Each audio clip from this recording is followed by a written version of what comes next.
Komisi Pemberantasan Korupsi atau KPK menduga Gubernur Riau Abdul Wahid menggunakan uang hasil pemerasan anggaran proyek infrastruktur untuk membiayai sejumlah perjalanan ke luar negeri.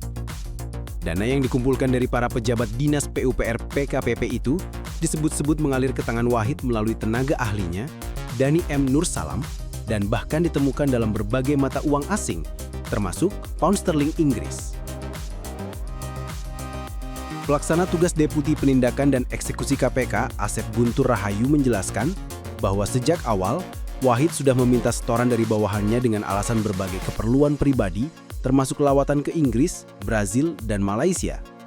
Dari hasil penggeledahan dan pemeriksaan, penyidik menemukan uang dalam berbagai pecahan mata uang asing yang memperkuat dugaan bahwa dana hasil korupsi itu digunakan untuk perjalanan internasional gubernur.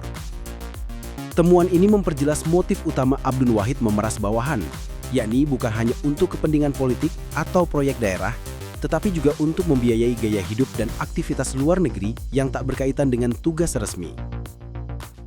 Skema pemerasan bermodus jatah preman.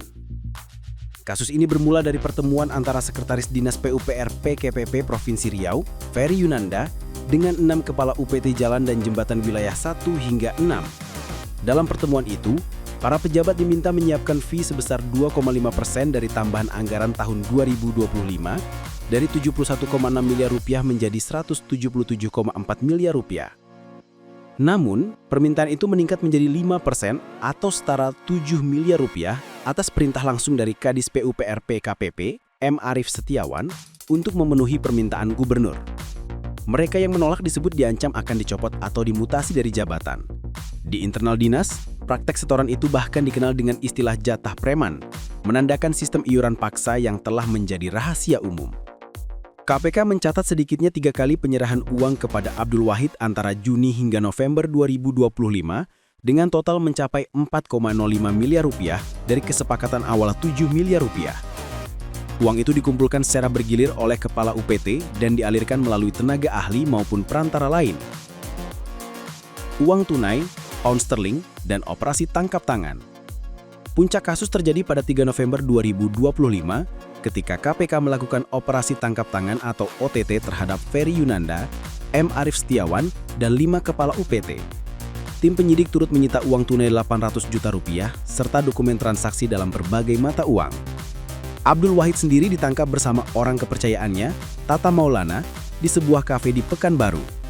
Dalam pemeriksaan lanjutan, penyidik menemukan bahwa sebagian dana hasil pungutan itu telah digunakan untuk perjalanan pribadi ke luar negeri, termasuk ke Inggris dan Brazil. Fakta ini menguatkan dugaan bahwa uang jatah preman tersebut dipakai bukan untuk kegiatan kedinasan, melainkan kepentingan pribadi dan rekreasi elit pejabat daerah. KPK menetapkan 3 tersangka utama, yakni Abdul Wahid, M. Arief Setiawan, dan Dani M. Nur Salam. Ketiganya ditahan selama 20 hari pertama hingga 23 November 2025.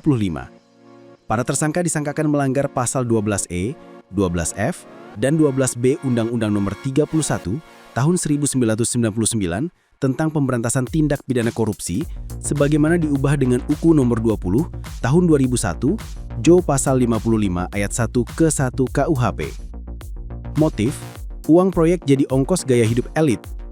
Dari hasil penyidikan sementara, KPK menilai pola pemerasan oleh Abdul Wahid menunjukkan kecenderungan penyalahgunaan kekuasaan yang berulang di kalangan kepala daerah. Skema jatah preman bukan hanya untuk memperkaya diri, tetapi juga menopang gaya hidup mewah dan citra politik di luar negeri. Download Tribun X sekarang, menghadirkan lokal menjadi Indonesia.